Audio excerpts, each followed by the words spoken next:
6 মাসে কিছুটা উন্নতি হলেও গতি ফেরেনি দেশের অর্থনীতিতে। টানা যায়নি মূল্যস্ফীতির লাগাম। রাজনৈতিক অনিশ্চয়তায় থমকে আছে বিনিয়োগের চাকা। পাচারের অর্থ ফিরিয়ে আনা সময় সাপেক্ষ, ছায়া সংসদ আয়োজনে বললেন অর্থনীতিবিদ। দায়ীদের যথার্থ বিচারের আওতায় আনার দাবি।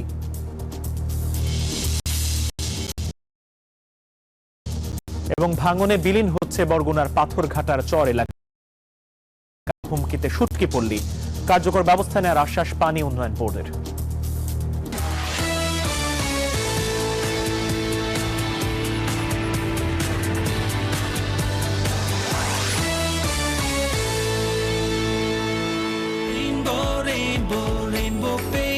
Rainbow Paints, the color of joy.